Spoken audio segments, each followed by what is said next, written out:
My name is Mitchell, but everyone calls me Jack. I never thought I'd find myself falling for a member of our university's football team, but life has a way of surprising you when you least expect it. I'm a junior at Westbrook University, majoring in journalism. As part of my coursework, I was assigned to cover the university's football team for the school newspaper. That's how I met James Cooper, star quarterback, campus celebrity, and the person who would completely turn my world upside down. I remember our first meeting clearly. It was a crisp September afternoon, and I was waiting outside the locker room to conduct interviews after practice. Players filed past me, most barely sparing me a glance. Then James emerged, still in his practice gear, his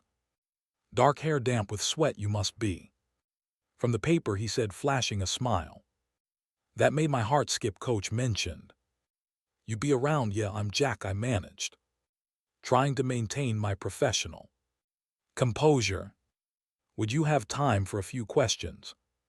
"Sure, but can we walk? I need to grab coffee before my evening class." That first interview turned into a 40-minute conversation. James was nothing like I'd expected. Despite his status as the team star player, he was surprisingly down to earth. We talked about the upcoming season, but also about his environmental science major, his family in Colorado, and his love for classic literature, something that completely caught me off guard. "Most people assume I'm just a dumb jock," he admitted as we reached the campus coffee shop. "It's kind of refreshing to have a real conversation." I was about to respond when one of his teammates called out to him from across the quad. "Cooper, team meeting in 10. Sorry. Duty calls," James said apologetically, "but hey, I enjoyed talking with you. Maybe we could do this again." I nodded, probably too eagerly. "I'll need follow-up interviews for the article anyway." "Right. The article," he smiled. "See you around, Jack." I watched him jog away, trying to ignore the flutter in my stomach. This was strictly professional, I told myself. I was a journalist working on a story. The fact that James Cooper had the most beautiful green eyes I'd ever seen was completely irrelevant. Over the next few weeks, our interviews became regular occurrences. James would often suggest walking interviews, and we'd circle the campus while talking about everything from game strategies to his favorite books. Sometimes we'd end up at the coffee shop where he'd insist on buying my drink despite my protests. "Consider it payment for making me sound good in your articles," he'd say with a wink. Those articles were becoming increasingly difficult to write. How could I maintain journalistic objectivity when my heart raced every time he smiled at me? How could I describe his playing style without revealing how much I admired the way he moved on the field? One evening, after a particularly grueling practice, James suggested we grab dinner instead of our usual coffee. "I'm starving, and there's this great place off campus," he said. "Unless you're busy." "No, not busy," I replied, ignoring the voice in my head screaming that this was dangerous territory. "Thai sounds good." The Thai restaurant was small and intimate, tucked away in a quiet corner of town. We sat in a booth near the back, and for the first time, our conversation had nothing to do with football or my articles. "So, why journalism?" James asked, his eyes reflecting the warm glow of the lantern hanging above our table. "I've always loved telling stories," I explained, "finding the truth beneath the surface, helping people understand different perspectives." I hesitated before adding, "Plus it gives me an excuse to talk to interesting people." He caught my eye and smiled. "Am I interesting enough for you?" The question hung in the air between us, loaded with potential meaning. Before I could respond. Our food arrived breaking. The moment as we ate, James told me about growing up in Colorado, about coming out to his family during his senior year of high school. They were surprisingly cool about it. He said my dad just asked if I was still playing football when I said yes. He shrugged and said then nothing's changed. I nearly choked on my pad thai. You're out to my family and close friends? Yeah, he studied my reaction carefully. Not to the team, though, not yet. Yet, but you're telling me. He sat down his fork. I think we both know this isn't just another interview, Jack. My heart was pounding so hard I was sure he could hear it. James, I see the way you look at me sometimes, he continued softly. When you think I'm not paying attention, it's the same way I look at you. I stared at my plate, unable to meet his eyes. I can't write about the team if there's something between us, it would be a conflict of interest. Then don't write about the team. He reached across the table, his fingers brushing mine. Write about something else. That simple touch sent electricity through my entire body. It's not that simple, I protested weakly. It could be.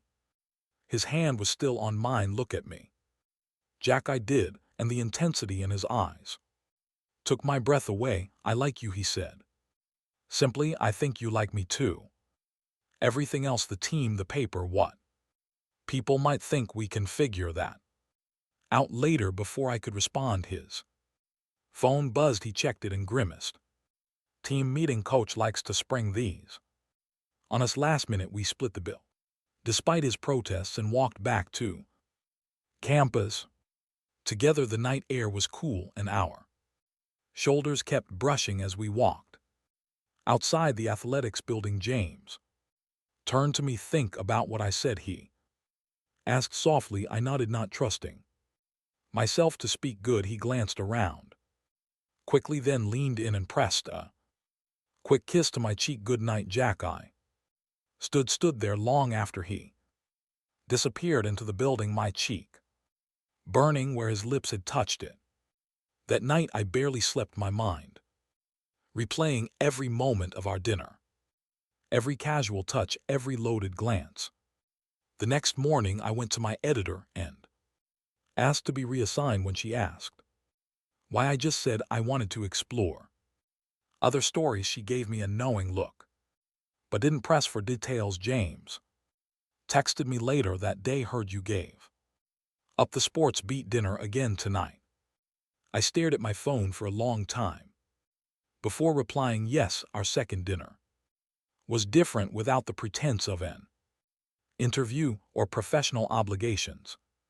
The air between us crackled with possibility. We went to a small Italian restaurant this time, and James chose a secluded corner booth. So he said after we'd ordered, no more journalist-athlete dynamic, just us. I echoed, both thrilled and terrified by the implication. As we talked, James gradually moved closer in the booth until our thighs were touching. Every small contact sent sparks through my body. When his hand found mine under the table, I couldn't help but intertwine our fingers.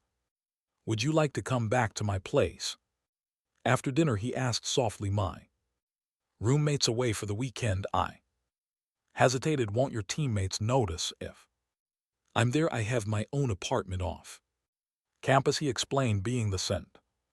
Arding quarterback has some perks. I agreed, trying to calm my racing heart. The drive to his apartment was quiet, filled with anticipation. His place was surprisingly neat for a college athlete, with floor-to-ceiling windows offering a view of the city. Make yourself comfortable, he said, gesturing to the couch. Want something to drink? I sat down, watching as he moved around the kitchen. He returned with 2 glasses of water, sitting close enough that our knees touched. Jack, he said softly, turning to face me, I'm going to kiss you now, if that's okay. I nodded, and then his lips were on mine.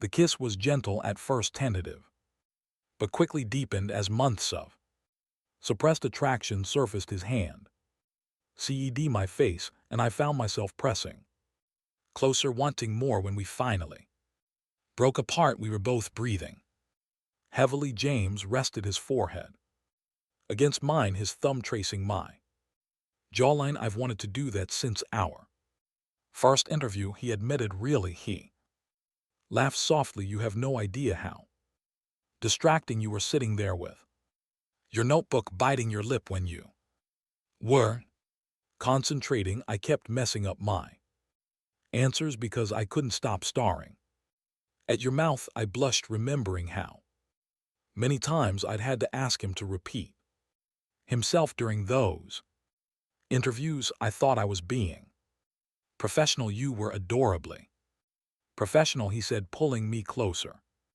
It made me want to mess up your composure. We spent hours on that couch, talking and kissing, learning each other's bodies in slow, careful increments. James told me about his fears of coming out to the team, about the pressure of being the star quarterback, about his dreams beyond football. I shared my own insecurities, my passion for writing, my complicated relationship with my conservative family. It was past midnight when I finally said I should go. James walked me to the door, pulling me in for one more kiss that left me dizzy. Can I take you on a proper date tomorrow? He asked. There's this art gallery opening downtown. You like art? He grinned. I like you, and I want to do this right. The next few weeks were a blur of secret dates and stolen moments. We went to movies, choosing back row seats where we could hold hands in the darkness. We had picnics in secluded spots on campus, and late-night drives where James would park somewhere quiet and we'd talk for hours. But we had to be careful in public. We maintained a casual friendship. James would acknowledge me with a nod if we passed on campus, but nothing more. It hurt sometimes, but I understood the necessity. Everything changed during the homecoming game. James was playing brilliantly, leading the team to what looked like a certain victory. Then in the fourth quarter, he took a brutal hit. The stadium went silent as he lay motionless on the field. I watched from the stands, my heart in my throat, fighting the urge to run onto the field. The medical team helped him up eventually, but he was limping badly as they led him to the sidelines. The backup quarterback finished the game, but I barely noticed the final score. After texting James repeatedly with no response, I finally went to his apartment. I found him sitting on his couch, his knee wrapped in ice, looking dejected. Hey, he said softly when he saw me. Sorry I didn't respond. My phone's been blowing up with messages from the team and my family. I sat beside him carefully. How bad is it? Bad enough. Torn ACL, seasons over for me. His voice cracked slightly. And probably my shot at the NFL draft. Without thinking, I pulled him into my arms. He buried his face in my neck, and I felt his shoulders shake as he finally let himself break down. I've worked so hard, he whispered. Everything I've done for the past 10 years has been building to this, and now this isn't the end, I said firmly, running my fingers through his hair. You'll recover, you'll come back stronger. He lifted his head to look at me, his eyes red. What if I don't want to? What do you mean? What if? He took a deep breath. What if this is a sign that maybe it's time to stop hiding, to live my life the way I want to? Before I could respond, there was a knock at the door. James tensed. Cooper, you in there? It was Marcus, one of his teammates. James looked at me panicked. I started to get up, looking for somewhere to hide, but he grabbed my hand. No, he said quietly. Stay, James, I'm done hiding, he called out. Come in. Marcus and 2 other players walked in, stopping short when they saw us on the couch, our hands still linked. Oh, Marcus said. Oh, yeah, James said, his voice steady. Despite his tight grip on my hand, this is Jackie's my boyfriend. The silence that followed felt eternal. I watched the players' faces cycle through surprise, confusion, and something I couldn't quite read. Finally, Marcus spoke. How long? A couple months, James answered. I was going to tell you guys, I just needed time. Marcus finished. He ran a hand over his face. Well, this explains why you turned down all those cheerleaders. One of the other players, Tom, stepped forward. You know, this doesn't change anything, right? You're still our quarterback, still our friend. Ex-quarterback, James said, bitterly gesturing to his knee. Temporary ex-quarterback, Marcus corrected. You'll be back next season and we'll need you.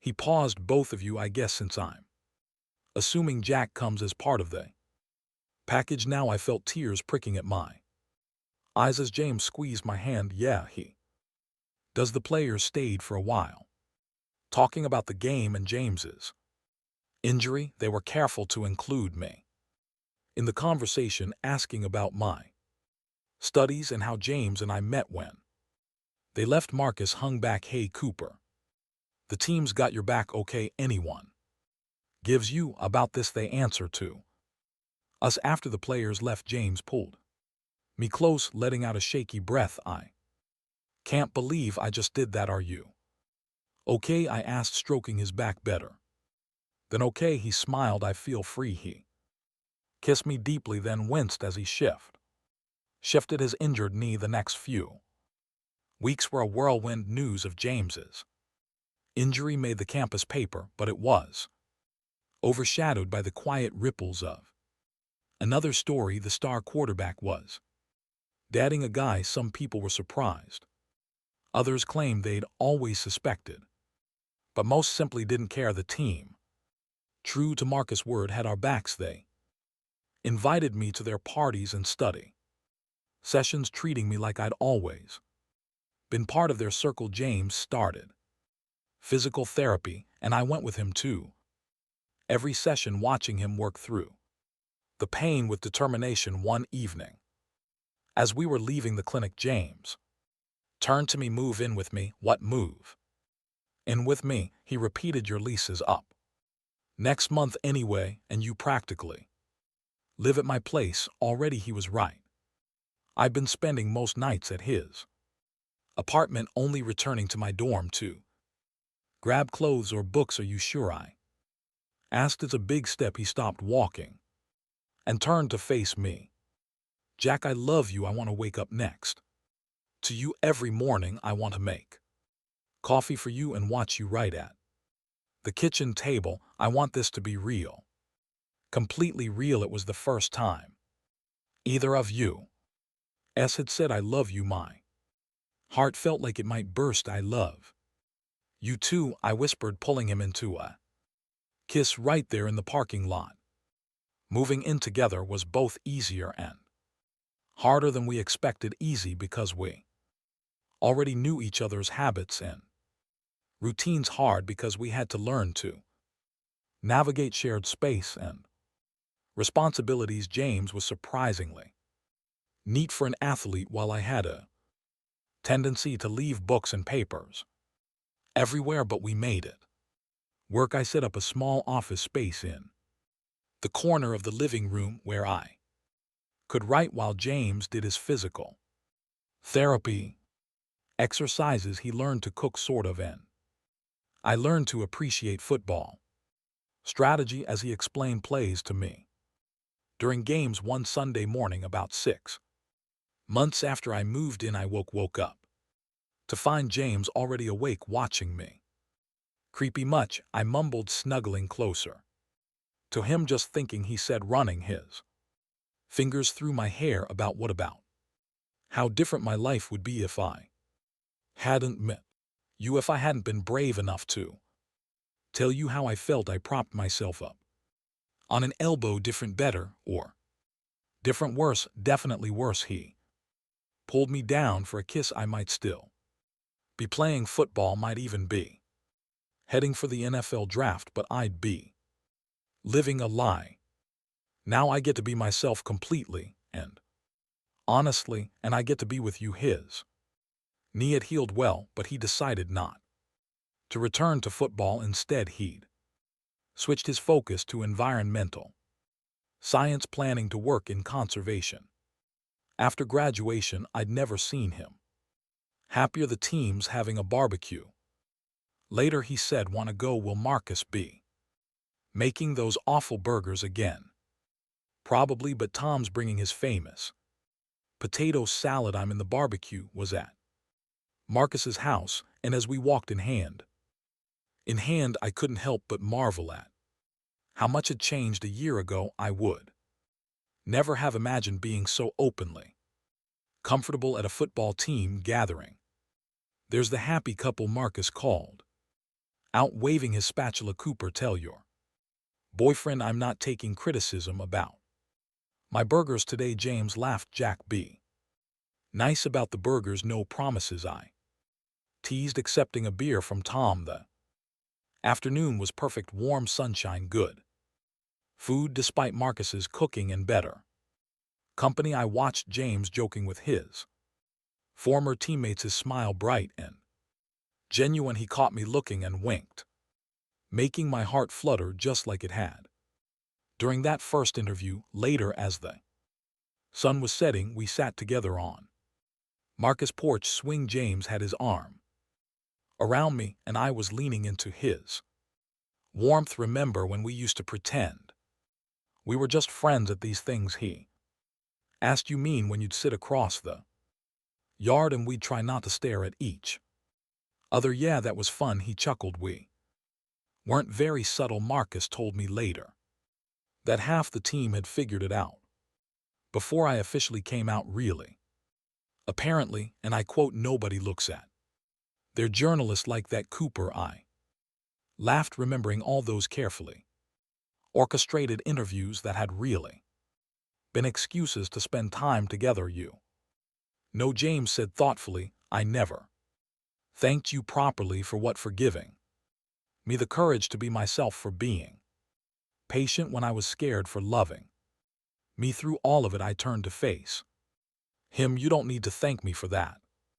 You did the same for me." He raised an eyebrow. "How so?" "James, before I met you, I was just going through the motions, writing safe stories, keeping to myself, never taking risks. You taught me that sometimes the scariest choices lead to the best outcomes." He pulled me closer, pressing a kiss to my temple. "We taught each other then, I guess we did." Inside, someone started playing music. The sounds of laughter and conversation drifted out to us, but we stayed where we were.